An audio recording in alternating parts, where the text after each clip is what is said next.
Hello? Hi, is this Noah? Yes, it is. Awesome. Hey, Noah. It's Buddy Bell. You got a couple minutes? Of course.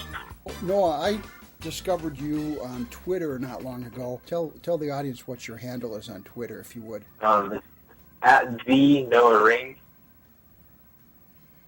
Or is that however you pronounce it? Okay, at the Noah Ring, R-I-N-G. Yes, sir. Awesome. And you did you just graduate this past month or so? So you're going to be in your senior year this coming year? Yes, sir. Got it. Okay. And can you tell us a little bit about where you live? And Yes, sir. I live in South Georgia, the land of freedom, really. It's a great little small town. I think it's about 55,000 residents or something like the last census. It's actually the only nuclear subbase on the East Coast. It's a really close-knit military town. We all know each other. We all grew up together. Okay. We all get along. So you have a lot of friends and a lot of kids your age? Yes, sir. And do friends that you've got have the same sort of views that you? I know a lot of young kids. I would say the majority of people share my views. There's always the people who are going to differ in every community, and there's the people who don't really care about politics. But for the most part, the people who do care about politics, I'd say maybe 3/4 of them feel the same way I feel about a lot of the issues. And as far as activities that you're interested in, some of the things that you do around town? Yes, I'm involved in Beta, National Honor Society, the Young Republicans Club at the school. I also help coordinate with the Young Democratic Club, wherever we need events or town halls or whatever it may be. I like to volunteer a lot and help out and just everywhere. Like this past couple of days, I went and helped and volunteered at the VA that my grandpa gets treatment at. I just like to help others as much as I can and help to push the conservative message while I do it. The Young Republicans Club, that's at the high school? Yes, sir. What sort of influencers have you had in your life to date? A lot of times it's parents or other people that you've seen in addition to folks, politicians. Of course my parents, my grandparents. I watched my grandpa grow up. He got a spinal cord injury while he was in Vietnam. So as I was growing up, I watched, the VA. The VA is a mess.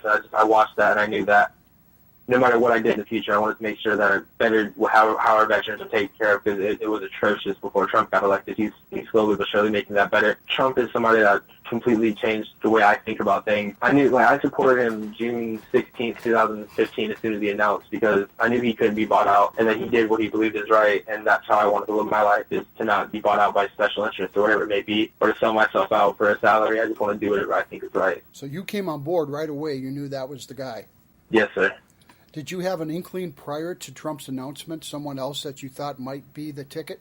I thought Cruz or Rubio would probably pull away with the nomination. I thought Bush was a close third just because of the name. A landscape that's pretty broad, I think, on social media, not only account on Twitter, but you've got some Facebook. How do people find you on Facebook? A lot of my friends on Facebook are older generations, and I get messages all the time where they're like, I love that you speak up for what you believe in, even though it might not be the most popular. And that I love that you don't care what others think. You just do what makes you happy, and that just continues to push me to keep on doing what I'm doing, and to just tell people that, hey, you don't have to belong to wherever you want to belong to, no matter what party it is. You just got to think for yourself and just do what's going to better you and your family and the community a better place. And how do people find you on Facebook? My Facebook is just my name, Noah Ring. If you search me, my profile picture is a picture of me. So I'm pretty sure it's the same one as my Twitter. So if you follow me on that, you can find me pretty easily. So I know you'd said Trump that day he announced back in June with that campaign, or did you attend some rallies? What sort of involvement did you have? Yes, sir. He came to Jacksonville, which is probably about 30 minutes south of where I live, and I attended the rally. And I didn't really talk to adults that much because I wasn't that in tune into politics. I just knew that I wanted him to win.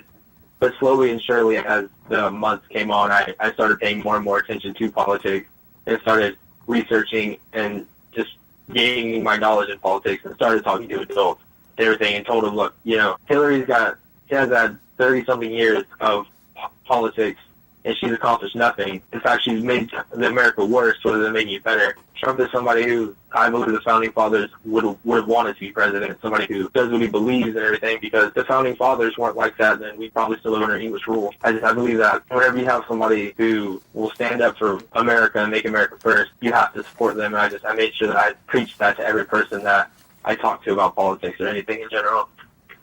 You mentioned founding father. I like Thomas Jefferson just because of how he was like anti-big government, which I think a lot of people are, but they just don't know they are. I think a lot of people on the left are anti-big government, but they haven't realized that the left wants more government. George Washington always, because he could just rally anybody behind him. Now, you're part of what I think we call the Z generation, right? So Gen Z, or the I generation, some people call it because of iPhones and everything. And I had listened recently to one of your podcasts on YouTube, and it was interesting because you were talking about how 7 out of 10 folks that are your age, you really think lean more toward a conservative standpoint rather than leftist. Yes, sir. And is that generally still true? I mean, I think that's a I believe so. I believe that's not probably 100% accurate, but after reading their arguments behind it, I believe that it is plausible because the immigration ban, I believe that a lot of my generation supports it because we watched countless terrorist attacks, on our land, whether it was we grew up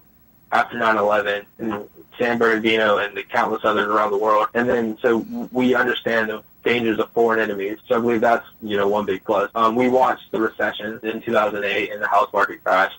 We watched our generation before us, the millennials, go into a student debt crisis, and I think now it's like 66% of my generation just will go to straight out of the work if the work will pay for their education. So I believe that just overall my generation holds a very conservative values to heart. They just don't necessarily know it yet, because a lot of people don't really study politics until it matters, when in their early 20s or wherever it may be.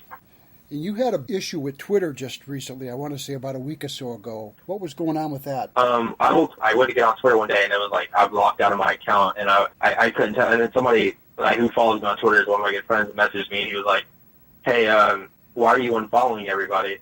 And so I instantly got suspicious, and I let me log back on after I changed my password 3 times, a couple hours later. And every person who I was following was just deleted. I probably lost a little over 2,000 followers. I just now started to get to where I'm starting to gain followers again. It's just crazy how I put my phone on the table and went outside with my friends, and then I come back and I'm not following anybody. I mean, yeah, right now their stocks are just dropping because they announced that they're going to delete millions of accounts, and those accounts aren't going to be any leftist accounts. Because I've never seen any liberal complain about having their followers cut in half or anything. I know it's difficult. What other social media? We talked about Twitter, Facebook. Are you involved Instagram or Gab or any other kinds of things? I'm on Instagram. So I hope that somewhere in the future a Republican or a moderate at least will start a social media where people don't where stuff like what happens with Twitter doesn't happen. But then again, I don't, because that'll be a predominantly Republican usage. You can't talk to leftists and red pill them per se if they're not on your platform. So I think that whatever you deal with on Twitter is worth it a little bit, because every day people see that stuff happen to Republicans, and then they're my Twitter getting zeroed is what they call it, caused my friend to message me, and he was like, why'd that happen? I was like, because Twitter likes to silence conservatives. And he was like, really? That's crazy. We had this long talk, and now he's like, I can see where you're coming from. I don't think I even want to be a part of the Democratic Party anymore. And I was like, that's good for you. But anyway, yeah, no, you guys can follow me on Instagram if you want to. It's at the.noah.ring. At the.noah.ring. So you've got your senior year of high school coming up, and then after that, do you have plans or some tentative plans on college, some interest in certain places you might want to go? Yes, sir. I'm looking at Liberty University in Virginia, Hillsdale in Michigan, and I'm looking at UGA, too, because UGA is where everybody in Georgia wants to go. But those are my big 3. I mean, I'm not ruling really any college out, besides Berkeley or somewhere extremely anti-conservative.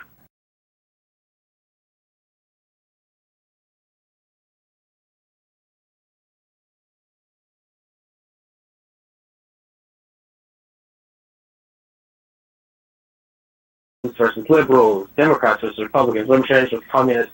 And while that's what the media pushes us to believe, it's actually the United States versus the rest of us. It's the common everyday citizens versus the media versus the rhinos, the establishment candidates in Congress. And I believe that if my generation or any other generation doesn't get this together, then we won't have the rights and the privileges that we have today in 30, 40 years. I push for this every day, and I hope that my generation, or I don't say the millennials will, but at least my generation will reach out across platform, across border. I mean, I'm willing to work with Hogg and Gonzalez and everybody, I don't know what they are. But I hope that we can get together and understand why everything was written in the Constitution the way it was. It wasn't written for we, the government. It was written for we, the people. And we, the people, need to rise up, work together, take control of our government again, or else it's going to be gone. And it's a terrible thing to just watch the country go to waste. I believe we can do it. There's no stronger weapon in this world than the freedom of people and the will of free people, as Reagan put it. If any country can overcome the government that we have, it's us. And it's time to work together, reach out to anybody you know, tell them that, hey, I might not agree with your opinion, but I respect it, and that together we can overcome anything. I just believe that's what we need in the future. That's great. You strike me, too, Noah, as someone who is smart enough to know that if you're going to sit down with the opposition or someone who thinks differently than you do, that a good starting point for the two of you is just to talk about a couple of things, maybe two things that you both agree on, rather than jumping right into that combative state. I wish you luck with that, Noah, and thank you for your time again. We'll have couple of our sponsor, Less Government, More Fun. We'll have a couple of shirts coming your way as a thank you.